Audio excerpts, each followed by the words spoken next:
Can do you see slides? Yeah. Yeah, okay. Yeah, I got inspired by, I think, Dr. Wishart presentation at Metabolomics, Timic Metabolomics Day, where he showed how it's possible using metabolomic services to diagnose early pancreatic cancer and basically save patient. So I tried to educate myself a bit about the scientific area. So it's a bit different from computing and web services and more that I do daily. So so I just want to share with you the results of the homework that I did and get some feedback and maybe directions where to look further. So I'm going to talk about hypoxia, inducible factor, and Warburg theory of cancer. So Otto Warburg was a German physiologist, medical doctor, and he got a Nobel Prize before Second World War for his contribution into energy metabolism in mitochondria. In 1924, he found that cancer cell, unlike normal cells, ferment glucose, and that happens in the presence of air, which is not common for differentiated tissue. So on the right side, you see basically pictorial representation of Warburg effect. So in differentiated tissues, the majority of glucose goes through glycolysis to pyruvate, and then it goes to mitochondria, where through oxidative phosphorylation, ATP get produced. It's 36 molecules of ATP per one molecule of glucose. And then glucose can get converted to pyruvate and then go to lactate, but that normally happens under anaerobic conditions in cancer cells, as observed by Otto Warburg. And now we know that also in many proliferative tissues, such as stem cells or some T cells, glucose can get converted to pyruvate by glycolysis, but then the majority get converted into lactate, and only a small portion goes to mitochondria and get converted to ATP there. So as a result, you get approximately 4 molecules of ATP per molecule glucose, and that's under aerobic conditions. So I looked at old papers of Otto Warburg that I could find, and so he proposed that mechanism, aerobic glycolysis, is the origin of cancer. So he mentioned that cancer originates from normal body in 2 phases. First is because of irreversible damage to respiration that leads to that aerobic glycolysis. And then during the second stage, cell is trying to survive the damage. And so everything that happens, all the changes in its chromosomes that we observed happen as a result of the damage. So one interesting piece of evidence that he provided in his paper in 1953 is the results of research by Goldblatt and Cameron, where they reported that when you have a culture of fibroblast and you expose that culture to intermittent oxygen deficiency or hypoxia, then eventually tumor cells appear in the culture. So I tried to find more papers about that. I found another paper from 1973 from, I think, the same group. And in this case, they had a culture of epithelial cells and fibroblasts and they try to cultivate that culture in flasks with and without access to air, and then inject that cell culture into, so that was culture from rat embryos. So then after this cultivation, they injected that culture into rats of the same strain. And if air was present, or so that culture had access to air, there was no tumor originated from this injection. But then if it was hypoxic conditions, then the rats develop tumors. So the question that I had after reading all these papers is like, what could be the mechanism of conversion of normal cells to cancer cells under hypoxic conditions? And I also had question, okay, why didn't I see more papers about that? So the closest that I could find recently is basically a loss of differentiation from neuroblastoma cells with retinoic acid treatment that's supposed to drive those cells into differentiation. So that was observed under hypoxic conditions. But then I couldn't find anything similar to those old studies. And then the second question is, what's the mechanism and the reason for Warburg effect? So there's many reasons people mention in papers. So one is hypoxia in tumors, and then the need of tumor cells to get building blocks for new cells, like nucleotides, fatty acids, amino acids. And then people still believe that the reason is damaged mitochondria or oxidative phosphorylation process. Basically, the same reason that Warburg used in his papers. So the hypoxia in tumor kind of seems it's something that I can understand. So basically what happens when tumor grows, because it grows really fast and the blood supply is limited. So it starts from like fully oxygenated cells, and then as it grows, the cells inside tumor kind of lose access to oxygen and develop hypoxia. And what was found, I think in the 90s, that there is a hypoxia inducible factor, which is transcription factor, HIF. So there's HIF1 alpha, beta, and HIF2 alpha, beta. So these are dimers that gets upregulated in hypoxia. And so that's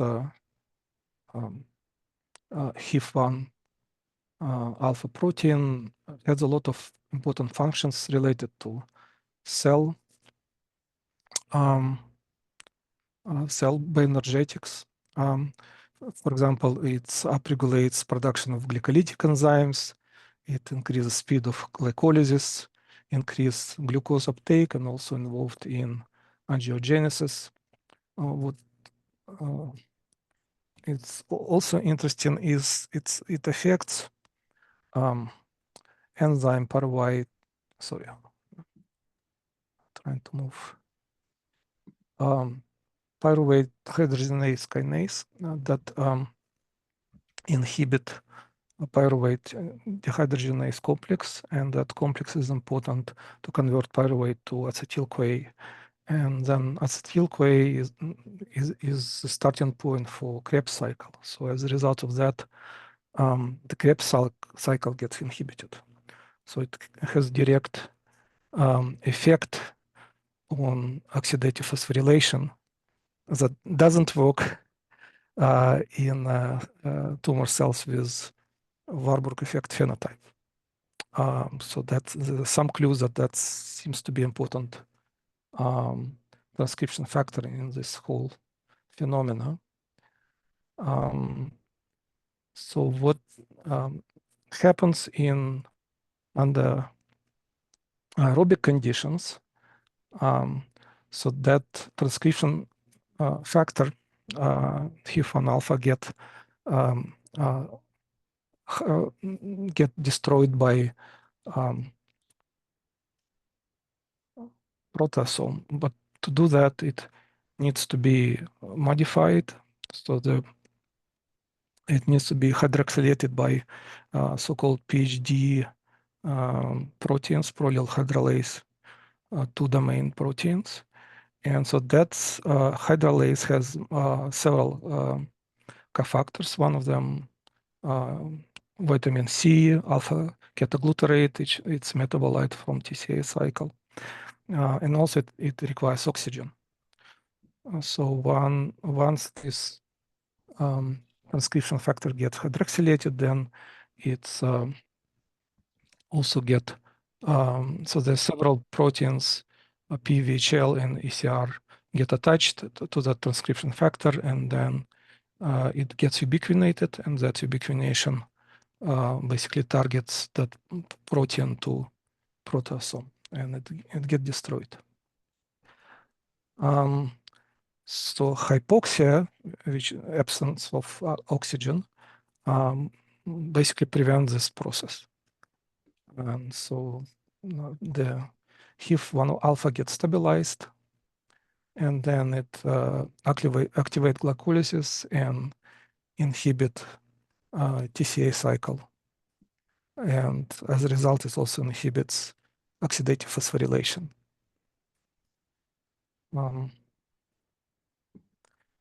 So because alpha ketoglutarate is one of cofactor that is involved in hydroxylation HIF1 alpha, the whole process creates a positive feedback loop. So it starts from hypoxia, and then it causes HIF stabilization, then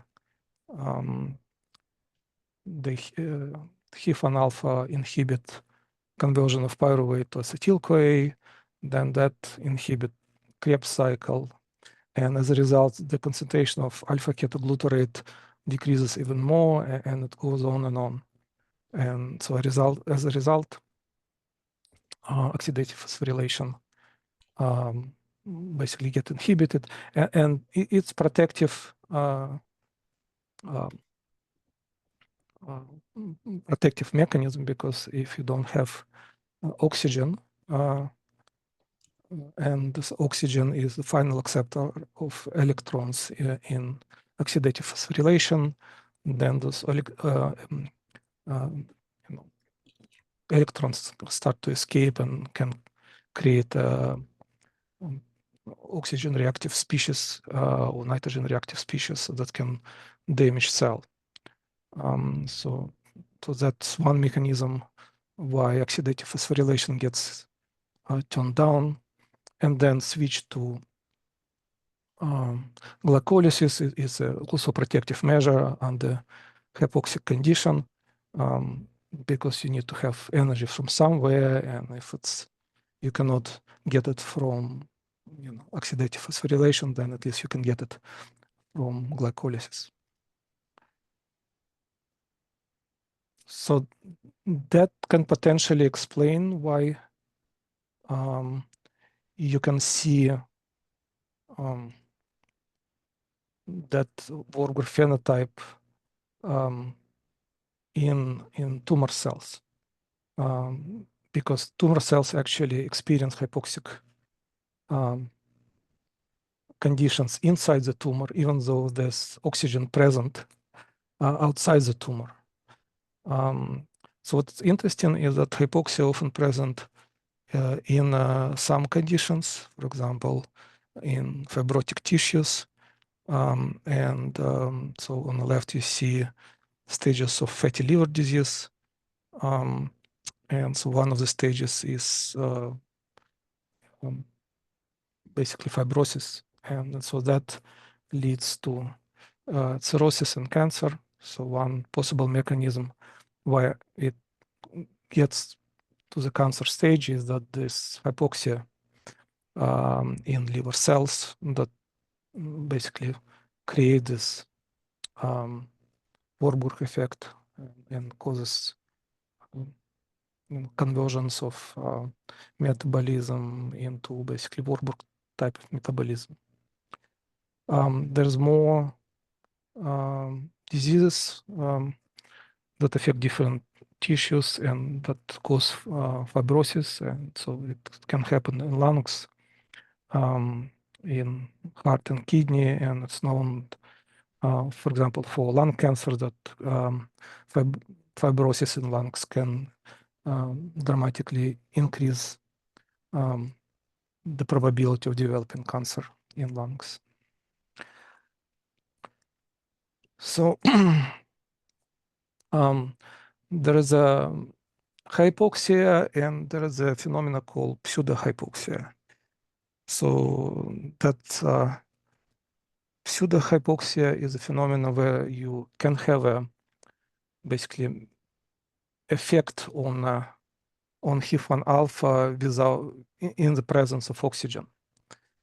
So this slide present both mechanisms. Like in one slide, it's pretty busy. So just for simplicity, I put green square on the top of part of this mechanism that we just discussed. So what's left and what's important is effect of different so-called oncometabolites, succinate, fumarate, lactate, 2-hydroxyglutarate on PhD protein that involved in deactivation of HIF1 alpha.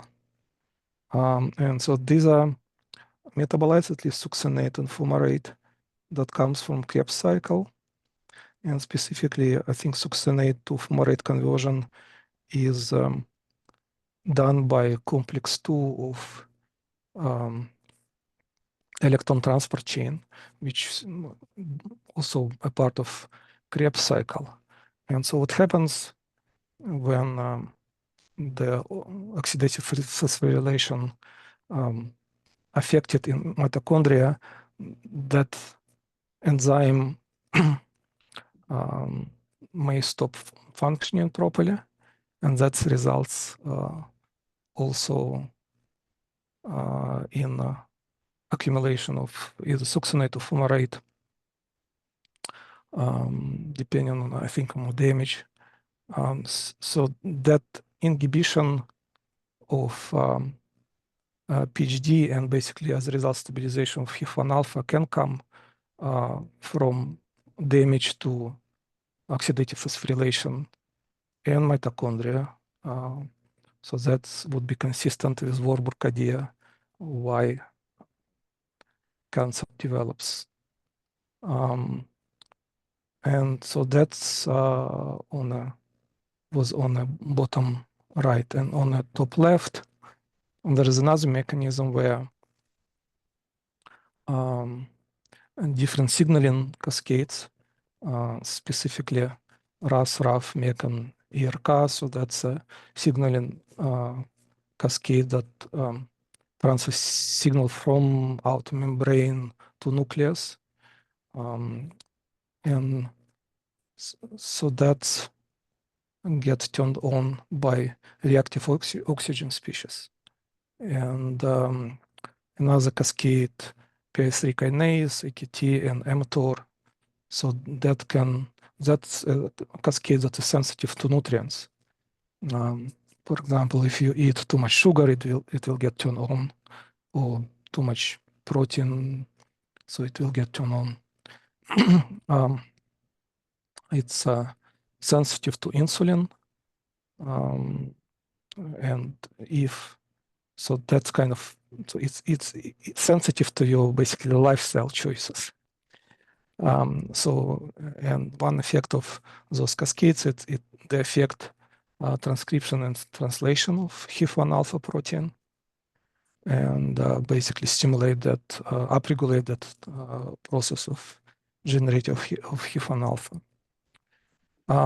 Also, reactive oxygen species that can activate those cascades, can also come from defective oxidative phosphorylation or damaged mitochondria. So that kind of gives us something to work with in a sense that we can control what we eat and we can control our lifestyle to make sure that I think our mitochondrial health is good, or like at least try to make it as optimal as possible. So these are just some information that you can find online, what you can do to improve your mitochondrial health.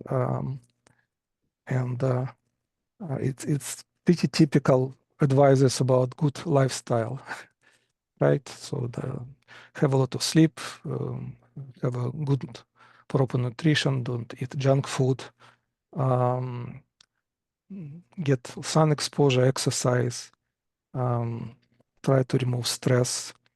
I think for older folks, there's also some limitations that can at least try to mitigate some effect of aging on mitochondrial health that can be taken.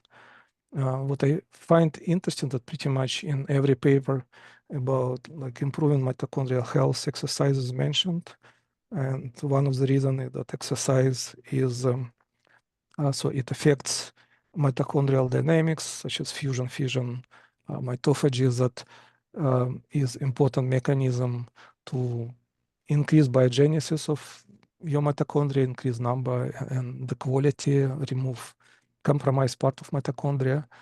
And even though the exercise affect mostly skeletal muscles and maybe heart, it actually, the effect propagates to all parts of the body, to all organs. So just the fact that you exercise your muscle doesn't mean that it will not affect parts of the body that you don't exercise. People even mention that it improves appearance of your skin as a result of that mitochondrial renewal. The question that I had after going through all this material is that it's nice to, make guesses like what kind of style changes you can make to improve your kind of oxidative phosphorylation and try to run away from cancer, but it would be nice to actually measure it somehow. And the only method to measure the level of your oxidative phosphorylation or mitochondrial health was some kind of measurement of lactate and fat consumption when you increase basically you exercise on the treadmill and increase your load until you